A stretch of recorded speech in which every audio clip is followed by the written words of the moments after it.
Waalaikumsalam.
Assalamualaikum warahmatullahi wabarakatuh. Waalaikumsalam warahmatullahi wabarakatuh. Alhamdulillahirabbil alamin. Salatu wassalamu Muhammadin rasulil karim wa ala alihi wa ashabihi ajmain. Rabbi sholli sadri wa yassir li amri wa hlul 'uqdatam min lisani yafqahu qawli.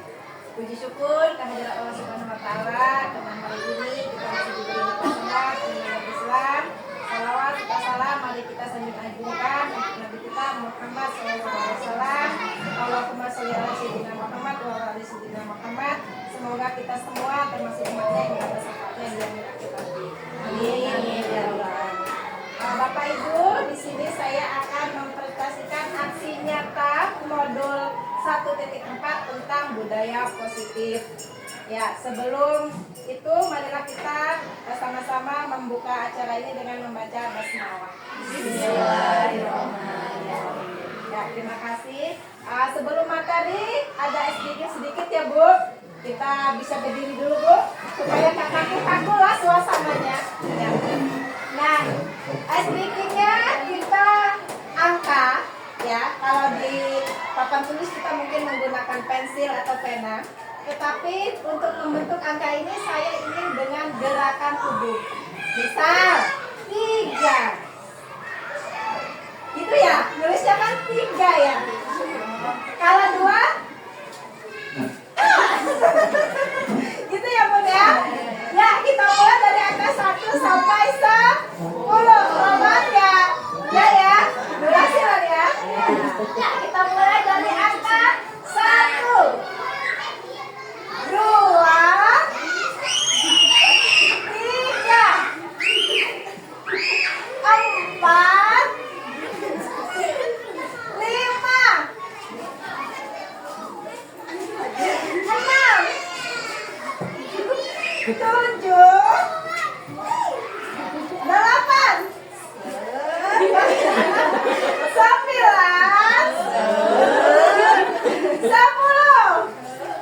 10. Iya, tepuk tangan semua. Terima kasih Bapak Ibu. Maaf Ibu-Ibu. Ya. Ini saya akan bagikan materi presentasi saya. Ya. Mohon disimak. Terima kasih.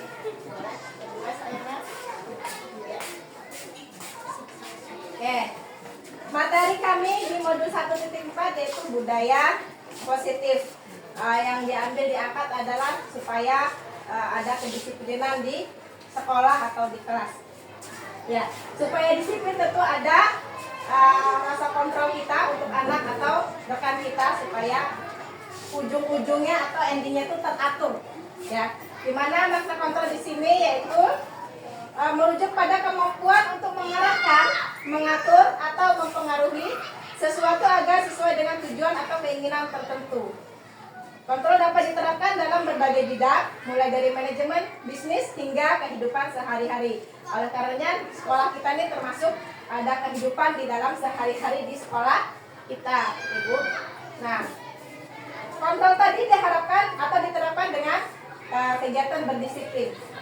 Di mana disiplin tadi tetap harus kita mengontrol diri, ya, supaya potensi kita agar tercapai tujuan yang mulia. Next, di sini ada dengan disiplin ini memiliki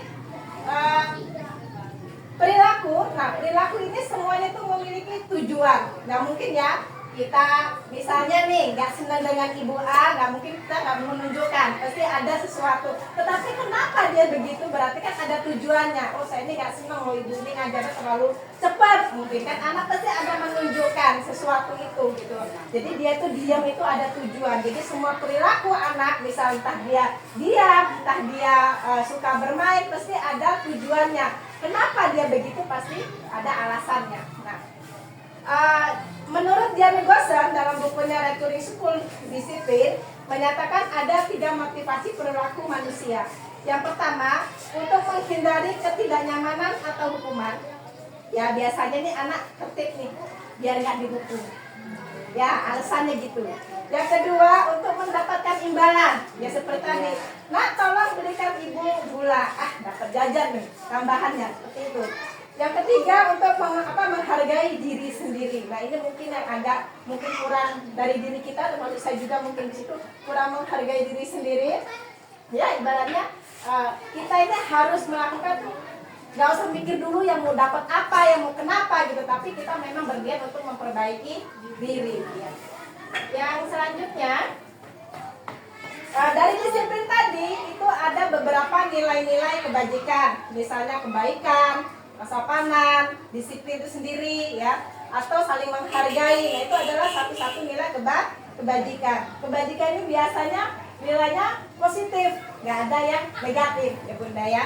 Nah itu sepertinya memiliki suatu tujuan ya, seperti tadi dikatakan perilaku itu pun memiliki tujuan. Harapannya dengan nilai-nilai yang positif tadi, nilai-nilai kebajikan tadi, kita mempunyai tujuan yang positif. Nah, nilai-nilai kebajikan kita di kelas ini kita terapkan dalam keyakinan kelas. Misal, seperti tadi saya mempraktikkan keyakinan kelas supaya anak-anak itu datang tepat waktu. Nah itu kan positif ya Bunda ya. Nah harapannya anak-anak ini benar-benar memanage waktu, datang lebih awal sebelum jam pelajaran. Nah, seperti itu keyakinan kelas. Harapan saya nanti di kelas kita sama-sama membuat keyakinan kelas ini. Memang sedikit dipaksa mungkin anak-anak awalnya, tapi ya itu tadi, karena kita ingin sesuatu yang mulia supaya anak itu lebih terarah, teratur, dan kita pun bisa merasa nyaman ya dengan anak itu sendiri. Anak-anak pun merasa nyaman dengan diri kita karena suasana yang kondusif. Nah, dalam keyakinan kelas ini kan ada rasa kita untuk mengontrol anak. Mungkin kita memang tidak bisa 100% mengontrol anak, tetapi anak itu pun punya rasa, bisa nggak sih saya dikontrol ibu? Misalkan begitu kan ya. Nah, di sini ada 5 posisi kontrol. Yang pertama itu sebagai penghukum. Biasanya kalau sebagai penghukum, maaf ya. Oke. Nah, posisi kontrol sebagai penghukum ini biasanya dengan kata-kata yang agak menekan anak. Misal, kalau kamu tidak mengerjakan PR, nanti kamu ibu hukum. Nah, ini biasanya dengan kata-kata seperti itu. Yang memang mungkin anak agak kecewa, mungkin agak bersedih gitu ya. Cuman itu adalah salah satu kontrol kita supaya anak tidak lalai mengerjakan PR. Nah ini kenapa dia paling bawah ya, karena itu mungkin ada sedikit hati anak dengan kata-kata kita agak kecewa ya gitu ya. Yang kedua ada pembuat orang merasa bersalah. Nah biasanya ini diawali dengan kata seperti, kamu nggak kasihan ya sama ibu, udah dari pagi sampai siang keluar suara teriak-teriak, kamu tidak memperhatikan. Nah ini kita membuat dia merasa bersalah. Itu sedikit kontrol untuk anak-anak ya dari kita ya, tapi dengan membuat dia merasa bersalah terhadap kita ya. Yang ketiga ini sebagai teman. Nah ini agak slowly biasanya kita panggil anak ya. Nah gimana kerjaan hari ini, PR hari ini, kenapa kamu tidak kerja? Jadi masih seperti ngobrol dengan kawan ya. Ini termasuk perhatian kita, kontrol kita terhadap anak, tapi tidak seperti penghukum tadi agak tinggi ya Bu, nada suara kita gitu kan. Ini masih seperti teman. Nah yang selanjutnya ada sebagai pemantau. Kalau pemantau ini biasanya sudah memperhatikan dulu aturan. Misal di sekolah kita dibuat aturan tidak boleh memakai sepatu selain hitam. Sebelum kita menegur anak, kita sudah tahu dulu aturannya ini harusnya gimana. Nah setelah kita tahu baru kita tegur anak. gitu. Kita tegur anak itu juga tidak seperti cara penghukum tadi, kontrol penghukum tadi. Kita tarik dia, kita ajak dia ke ruang ya, kita panggil, nah baru kita tanyakan, kakak tahu nggak peraturan sekolah gitu kan, seharusnya bagaimana gitu kan. Nah, kira-kira ke depan kakak mau nggak ya merubahnya supaya kakak tidak lagi melanggar peraturan sekolah. Jadi nggak ada kata-kata sama seperti penghukum tadi terlalu tinggi. Nanti kamu pakai sepatu yang warna hitam ya besoknya gitu kan ibaratnya. Tapi nggak seperti itu juga. Tetap kita secara pelan dengan anak memberitahu itu ya. Yang ketiga, manajer. Nah, manajer ini kembali lagi tetap kita menggunakan kata-kata yang meyakinkan keyakinan peraturan kita. Jadi kita mengingatkan kembali peraturan kita bagaimana harus berseragam atau bagaimana tentang kesepakatannya masuk kelas jam masuk kelas sekolah gitu ya Bu ya. Ini manajer ini biasanya sudah dilakukan dengan langkah-langkah restitusi. Nah ini yang saya mau promo, bukan promo ya Bu. Jadi saya berbagi ilmunya bahwa dalam kontrol anak manajer ini tingkatannya paling spesial lah, sudah teratur terstruktur gitu ya Bunda ya.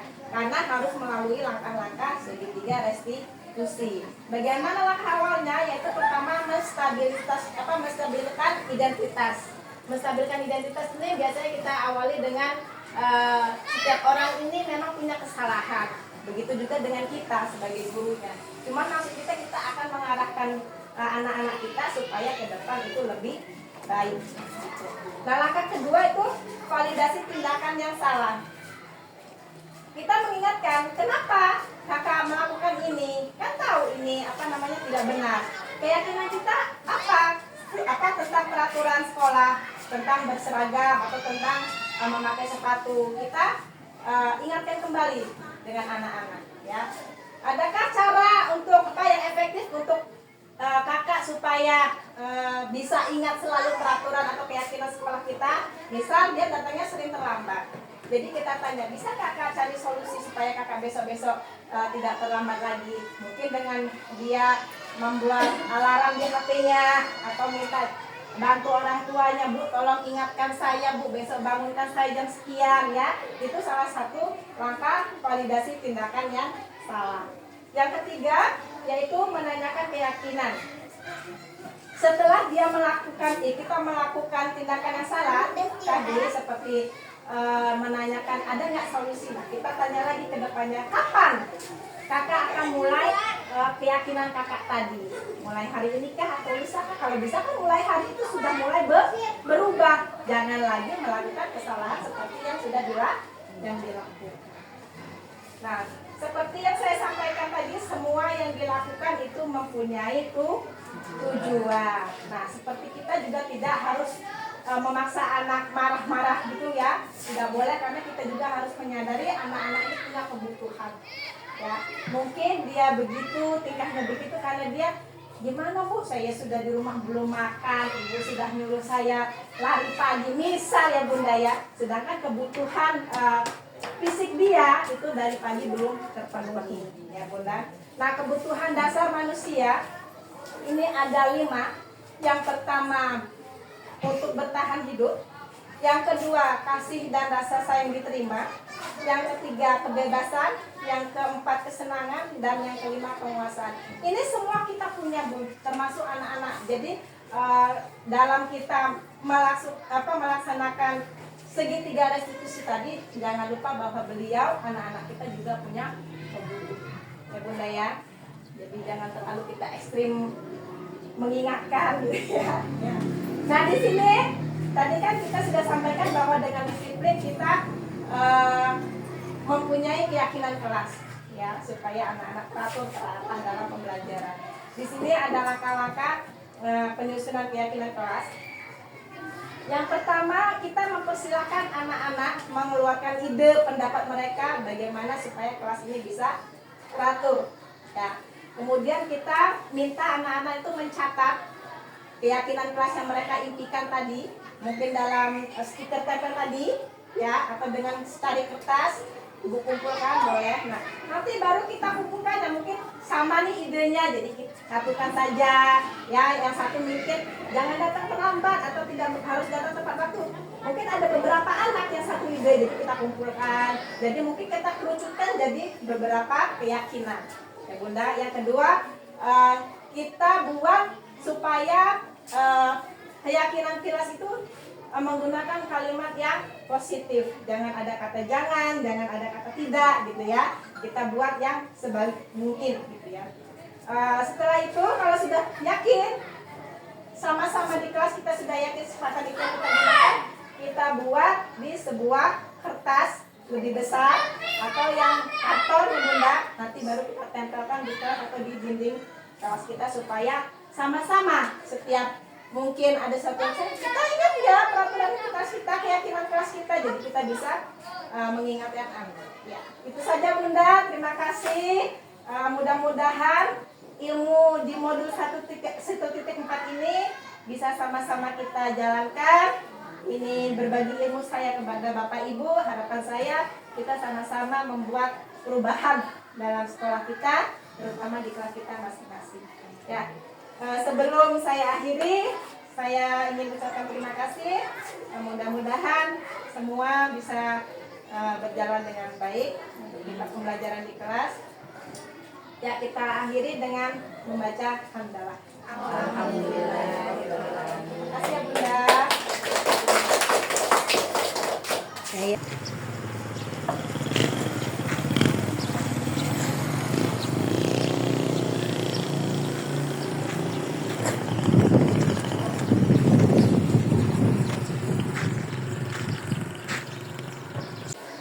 Selamat pagi semuanya. Kabar sehat? Alhamdulillah, selalu ceria, luar biasa, Allahu Akbar. Alhamdulillah. Siapa kita? 5A. Belajar yang terakhir, gembira. Alhamdulillah. Ya, sebelum memulai pembelajaran kali ini, Ibu ingin mengajak kalian untuk membuat disiplin positif. Kenapa? Karena budaya disiplin ini perlu kita tingkatkan atau kita laksanakan ya. Sebagai contohnya nanti kita akan membuat tata tertib kelas atau keyakinan kelas ya. Nah di sini Ibu nanti akan membagikan stiker note untuk kalian. Nah, kalian tuliskan keinginan atau impian kelas yang seperti apa. Ya, contoh datang tepat waktu. Misal ya, itu kalian inginkan di dalam kelas. Karena kenapa? Kok kalau nggak tepat waktu nanti yang pikir ibu saya sendirian, gitu ya? Ya, oke. Nah ini nanti dibagikan. Nanti kalau sudah kita tempelkan di depan. Nanti apabila kalimat yang sama nanti sisihkan menjadi satu kelompok saja. Bisa ya Nak ya? Bisa. Oke, sekarang kita bagikan ya. Silakan kalian tulis keinginan kelas kalian itu seperti apa. Ya. Sebisa mungkin hindari kalimat negatif. Ya. Bagaimana kalimat negatif? Yaitu kalimat yang menggunakan kata tidak atau jangan. Misal, jangan buang sampah sembarangan. Nah, itu kan tidak positif. Bisa dirubah, buanglah sampah pada tempatnya. Oke. Bu bagikan silakan ditulis.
membuang sampah pada tempat. Silakan nanti kan kebaca.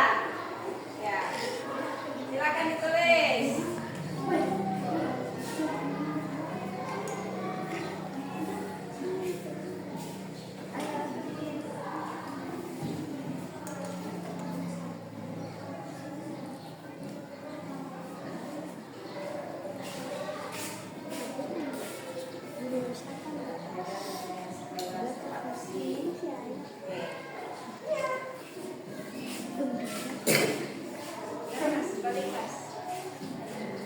Bingung.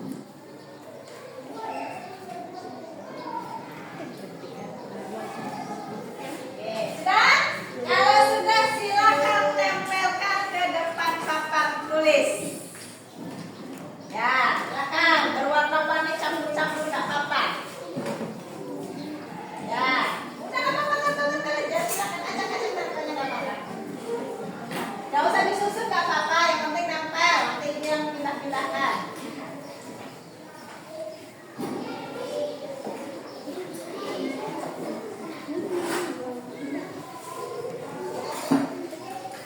Ya, yang lain silakan.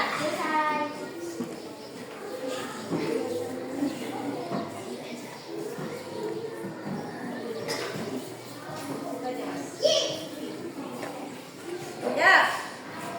Udah Bang.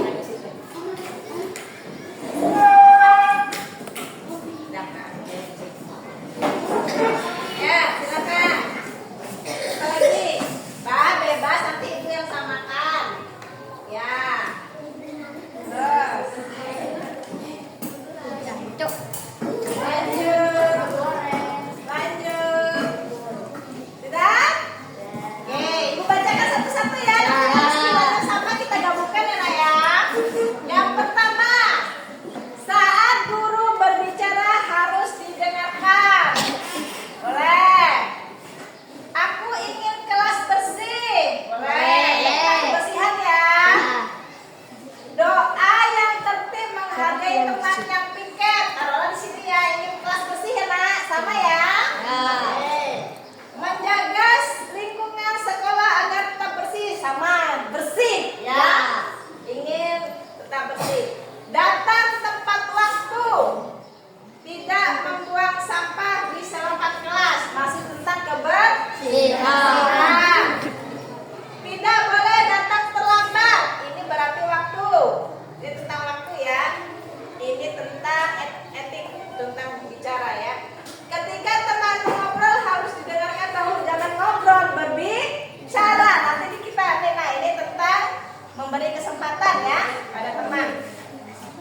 Buanglah sampah pada tempatnya. Masih di sini ya.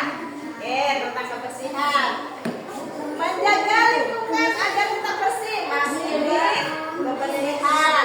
Datang tepat waktu. Nih tadi waktu mana di sini tadi. Nah, tidak boleh datang terlambat ya. Tadi ini kan ibu sampaikan jangan menggunakan kalimat negatif ya. Kata tidak jangan. Tidak boleh apa nih? Kok pada tempatnya ini masih rancu nih? Tidak ada ininya. Tidak mengejek teman. Nah ini menghargai. Datang tepat waktu. Ini tentang waktu. Tidak boleh membuang sampah sembarangan. Oke, masih di kebersihan.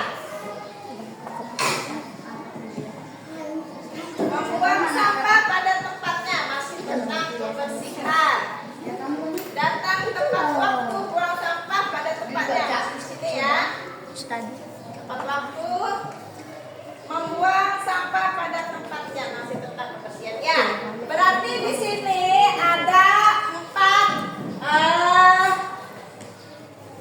tertiban ya, 4 keyakinan, 4 kesepakatan. Yaitu yang pertama, jikalau ada yang berbicara kita mendengarkan.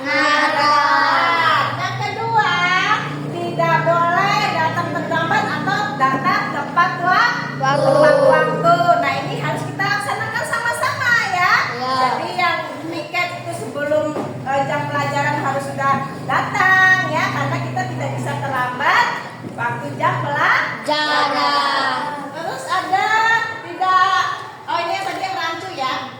Oke, nah di sini lagi tentang kebersihan kelas. Ya, ini Ibu harapkan tata tertib kita ini benar-benar kita laksanakan. Nanti ada request yang lain atau keyakinan yang lain, nanti kita boleh tambahkan di keyakinan kelas kita ya nak ya.